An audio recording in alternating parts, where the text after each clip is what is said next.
Meneladani kerendahan hati Kristus, Minggu 1. Hari ketiga, Ahad 9 Agustus 2026. Kelahiran Kristus. Kelahiran Yesus bermula dengan pemberitaan kepada Maria oleh malaikat Gabriel di Nazaret. Malaikat itu berkata bahwa Maria akan mengandung seorang anak lelaki melalui Roh Kudus dan menamakannya Yesus, karena ia akan menyelamatkan umatnya daripada dosa mereka. Semua ini terjadi untuk memenuhi pesanan Tuhan melalui Nabi Yesaya, bahwa seorang perawan akan mengandung seorang anak dan melahirkan seorang anak lelaki yang akan mereka sebut Immanuel, yang berarti Tuhan menyertai kita. Idea Tuhan menjadi manusia ialah konsep yang tidak hanya asing, tetapi juga menyinggung orang Yahudi. Mereka percaya bahwa Tuhan ialah roh, dan oleh itu tidak dapat dihadkan kepada daging fisikal. Lebih-lebih lagi agama Yahudi menekankan kekudusan dan transenden Tuhan, mengaitkan dia dengan dosa, apalagi dengan penjelmaan, adalah hal yang tidak dapat difikirkan. Apa yang gagal difahami oleh orang Yahudi ialah kerendahan hati adalah sifat ras Tuhan, dan bahwa Tuhan dalam tindakan kerendahan hati tertinggi akan memasuki dunia sebagai bayi yang lemah dalam wujud Yesus.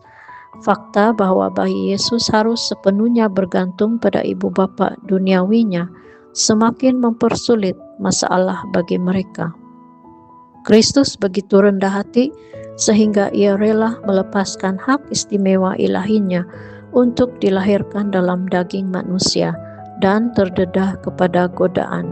Ia melakukan hal ini karena dia ingin empati dengan kelemahan kita.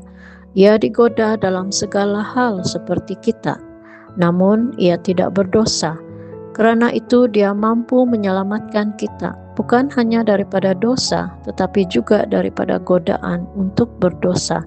Dengan demikian, kelahiran Kristus dipandang sebagai Tuhan yang merendahkan dirinya sebagai manusia untuk melayani dan menyelamatkan umat manusia. Doa.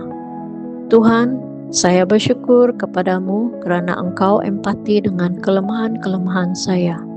Engkau dicobai dalam segala hal, namun Engkau tidak berdosa. Oleh itu, Engkau mampu menyelamatkan saya daripada dosa dan menunjukkan kepada saya jalan untuk tidak berbuat dosa dengan berjalan dengan rendah hati dalam ketaatan kepada Tuhan.